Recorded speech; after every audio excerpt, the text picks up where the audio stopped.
wrong with Pfizer and we find that we couldn't access it, then we would be able to use those other vaccines. When do you expect a decision on an alternative vaccine then? The advice I've had is that it'll be within the next month. Okay, and if there is a problem with the Pfizer vaccine, which vaccine will you switch to? Well, again, those other vaccines are going through the MedSafe approval process, and so I don't want to preempt that, but it would be one of the other vaccines that would have been through an approval process. But they'll have a lead-in time, won't they, Minister? So what's the lead-in time if we have to switch also? Well, again, and partly that will depend on delivery schedules from those alternatives.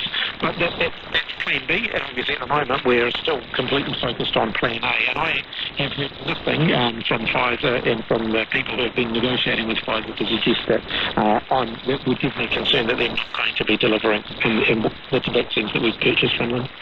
Thanks for your time this evening. That is COVID Response Minister Chris Hipkins.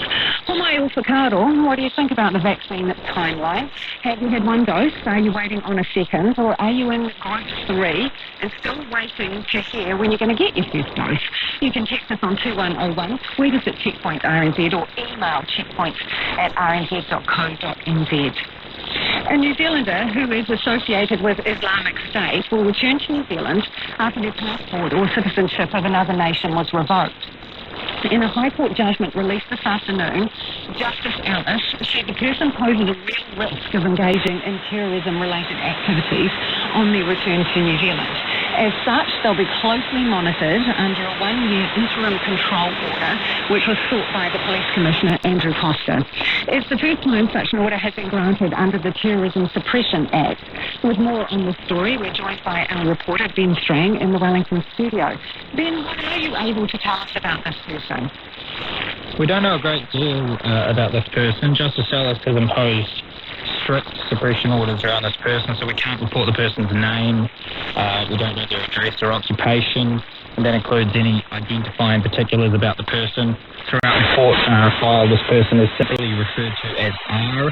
What we do know is the person is 18 years old, over 18 years old. They're currently detained in a country. They travelled to that country unlawfully from another country.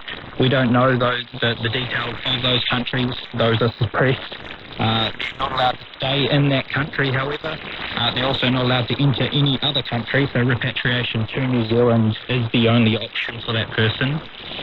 The reason for that, according to the court documents, is because their passport or citizenship of another nation has been revoked.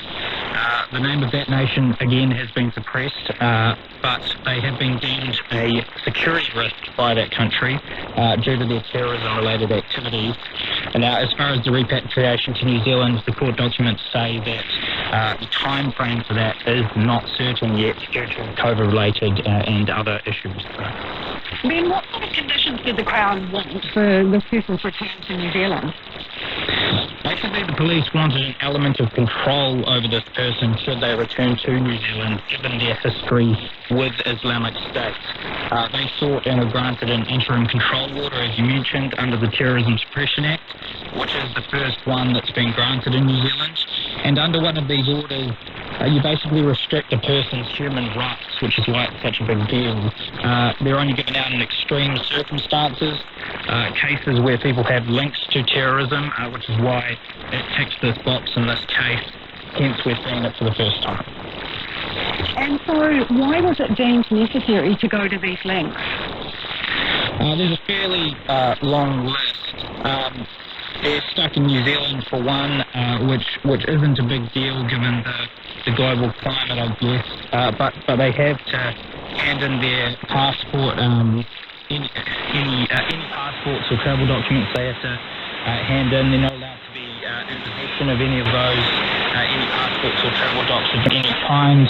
They can't communicate with anyone with any terrorism links. They can't read or watch or interact with any terrorism-related documents. Their internet access is restricted. Their social media access is restricted and monitored. The police will be monitoring their financial activity. They will be alcohol and drug assessments, rehab services. The list goes on and on. and those restrictions will be in place for around 12 months. Thanks for that, Ben. That's our reporter Ben Strange joining us from our Wellington studio. Health officials are asking more than 10